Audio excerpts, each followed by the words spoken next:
Assalamualaikum warahmatullahi wabarakatuh.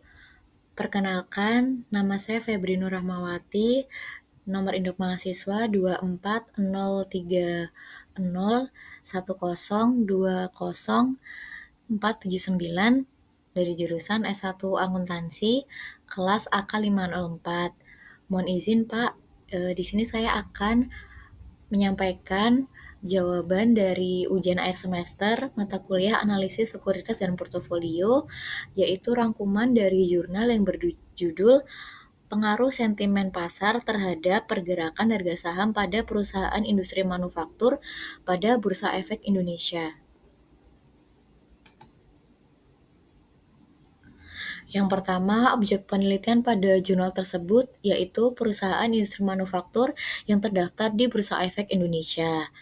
Penelitian ini berfokus pada 3 perusahaan yang dipilih berdasarkan skala aset emitennya. Yang pertama dari skala besar itu, penulis mengambil contoh PT Unilever, lalu untuk skala sedang itu ada PT Mitra Adi Perkasa, lalu untuk skala kecil penulis mengambil PT Fast Food Indonesia.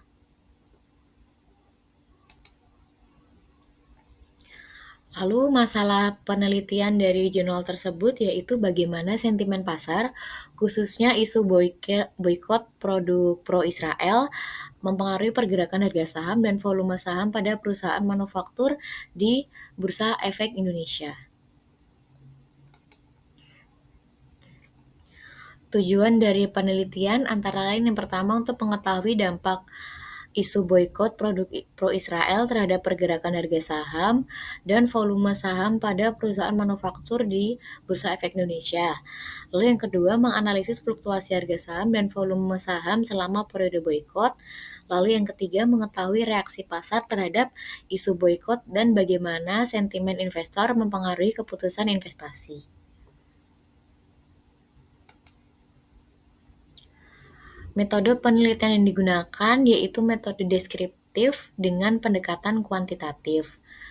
Data sekunder yaitu berupa data harga saham penutupan dan volume dagang perusahaan industri manufaktur yang tercatat di Bursa Efek Indonesia. Data ini diambil dari periode tanggal 16 Oktober 2023 hingga 3 November 2023 dari website resmi Bursa Efek Indonesia yaitu pada laman www.idx.co.id. Teknik pengambilan sampel menggunakan teknik judgment sampling.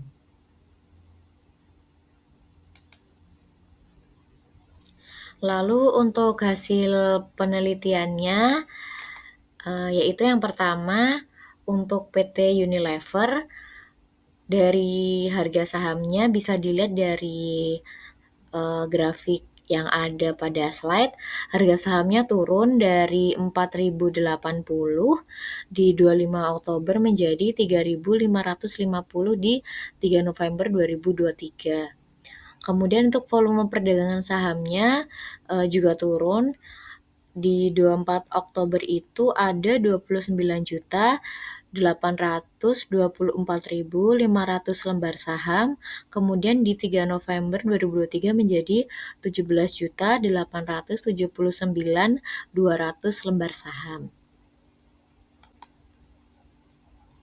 Lalu selanjutnya untuk MAP atau PT Mitra Adi Perkasa, jumlah harga sahamnya juga kita bisa lihat ini cenderung turun dari 1.955 di 25 Oktober menjadi 1.670 di 3 November 2023. Lalu untuk volume perdagangan sahamnya turun dari 64.274.300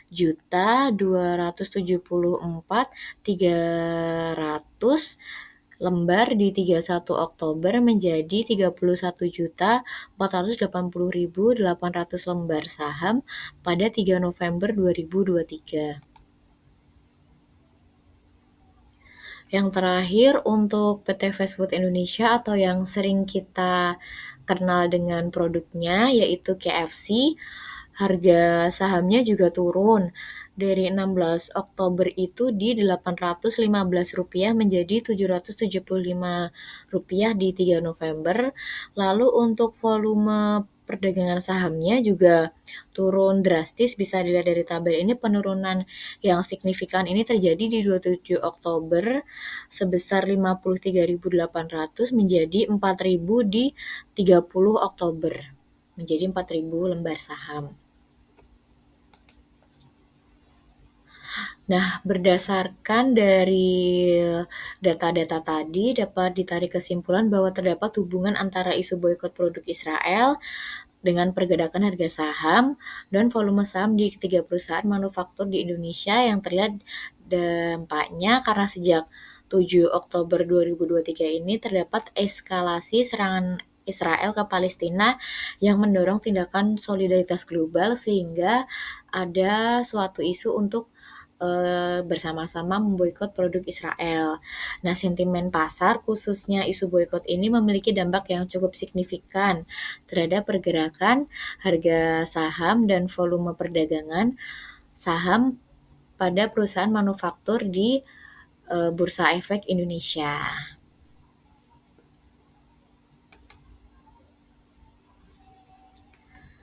Sekian presentasi dari saya. Apabila ada kesalahan dalam perkataan yang disengaja maupun tidak disengaja, saya mohon maaf sebesar-besarnya. Wassalamualaikum warahmatullahi wabarakatuh.